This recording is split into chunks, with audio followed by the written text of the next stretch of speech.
and to kiss the hand of the matrons, and they adored him for it. He was quite innocent of pose in these things. He seemed to have imbibed them, together with his queer German haircut and his incredibly German clothes. Fanny allowed him to retain the bow and the courtly hand kiss, but she insisted that he change the clothes and the haircut. "You'll have to let it grow, Ted. I don't mean that I want you to have a mane like Ysaye, but I do think you ought to discard that convict cut. Besides, it isn't becoming, and if you're going to be an American violinist you'll have to look it, with a foreign finish." He let his hair grow. Fanny watched with interest for the appearance of the unruly lock which had been wont to straggle over his white forehead in his schoolboy days. The new and well-cut American clothes effected surprisingly little change. Fanny, surveying him, shook her head. "When you stepped off the ship you looked like a German in German clothes. Now you look like a German in American clothes. I don't know. I do believe it's your face, Ted. I wouldn't have thought that 10 years or so in any country could change the shape of one's nose and mouth and cheekbones. Do you suppose it's the umlauts?" "Cut it out," laughed Ted, that being his idea of modern American slang. He was fascinated by these crisp phrases, but he was 10 years or so behind the times, and he sometimes startled his hearers by an exhibition of slang so old as to be almost new. It was all the more startling in contrast with his conversational English, which was as carefully correct as a born German's. As for the rest, it was plain that he was interested, but unhappy.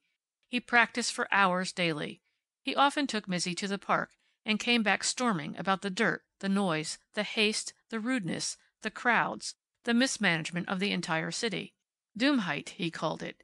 They profaned the lake. They allowed the people to trample the grass. They threw papers and banana skins about. And they wasted. His years in Germany had taught him to regard all these things as sacrilege, and the last as downright criminal. He was lonesome for his Germany. That was plain. He hated it and loved it, much as he hated and loved the woman who had so nearly spoiled his life. The maelstrom known as the southwest corner of State and Michigan streets appalled him. "Gott!" he exclaimed. "Es ist unglaublich! Aber ganz unglaublich! Ich werd bald verrückt!" He somehow lapsed into German when excited. Fanny took him to the Haynes Cooper plant one day, and it left him dazed and incredulous. She quoted millions at him. He was not interested. He looked at the office workers, the mail-room girls, and shook his head dumbly. They were using bicycles now, with a bundle rack in the front in the vast stockrooms, and the roller skates had been discarded as too slow. The stock boys skimmed around corners on these lightweight bicycles, up one aisle and down the next, snatching bundles out of bins, shooting bundles into bins, as expertly as players in a gymkhana. Theodore saw the uncanny rapidity with which the letter-opening machines did their work. He watched the great presses that turned out the catalog whose message meant millions. He sat in Fenger's office and stared at the etchings, and said, "Certainly," with politeness, when Fenger excused himself in the midst of a conversation to pick up the telephone receiver and talk to their shoe factory in Maine. He ended up, finally, in Fanny's office, no longer a dingy and undesirable corner, but a quietly brisk center that sent out vibrations over the entire plant. Slosson, incidentally, was no longer of the infants' wear. He had been transferred to a subordinate position in the grocery section. "Well," said Fanny, seating herself at her desk and smiling radiantly upon her brother. "Well, what do you think of us?" And then Theodore Brandeis, the careless, the selfish, the blind, said a most amazing thing. "Fanny, I'll work. I'll soon get some of these millions that are lying about everywhere in this country. And then I'll take you out of this, I promise." Fanny stared at him, a picture of ludicrous astonishment. "Why, you talk as if you were sorry for me." "I am, dear. God knows I am. I'll make it up to you, somehow." It was the first time in all her dashing and successful career that Fanny Brandeis had felt the sting of pity. She resented it hotly, and from Theodore, the groper, the... But at any rate, something within her said, he has always been true to himself. Theodore's manager arrived in September on a Holland boat, on which he had been obliged to share a stuffy inside cabin with 3 others. Kurt Stein was German born, but American bred, and he had the American love of luxurious travel. He was still testy when he reached Chicago and his charge. "How goes the work?" he demanded at once of Theodore. He eyed him sharply. "That's better. You have lost some of the look you had when you left Vienne." The ladies would have liked that look here in America, but it is bad for the work." He took Fanny aside before he left. His face was serious.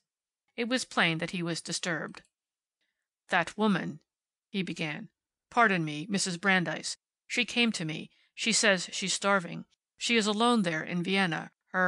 Well, she is alone. The war is everywhere. They say it will last for years. She wept and pleaded with me to take her here." "No!" cried Fanny. "Don't let him hear it. He mustn't know. Yes, I know. She's a paradox, that woman. I tell you, she almost prevailed on me. There is something about her, something that repels and compels." That struck him as being a very fine phrase indeed, and he repeated it appreciatively. "I'll send her money, somehow," said Fanny. "Yes, but they say that money is not reaching them over there. I don't know what becomes of it. It vanishes." He turned to leave. "Oh, a message for you.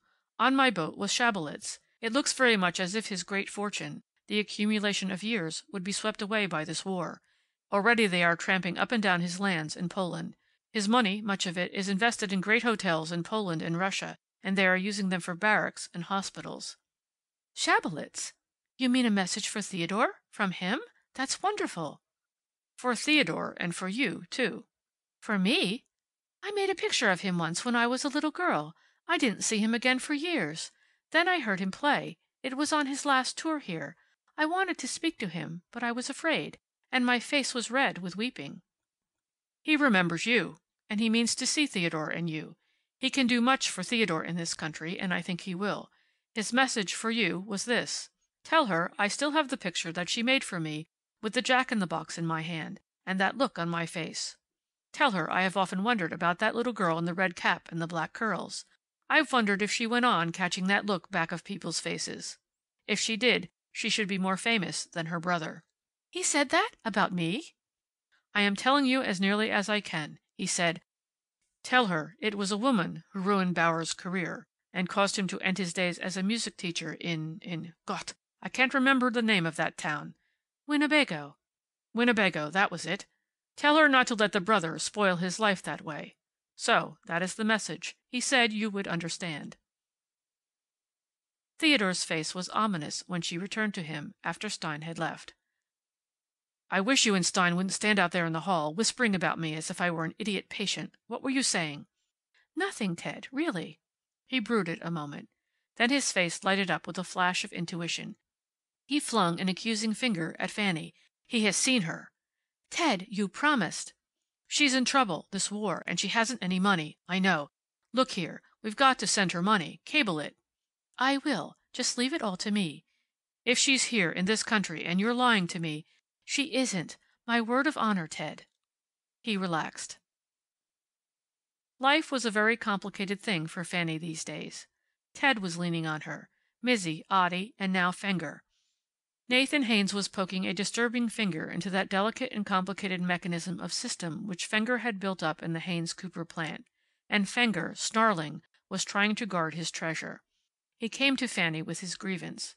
Fanny had always stimulated him, reassured him, given him the mental readjustment that he needed. He strode into her office one morning in late September. Ordinarily he sent for her.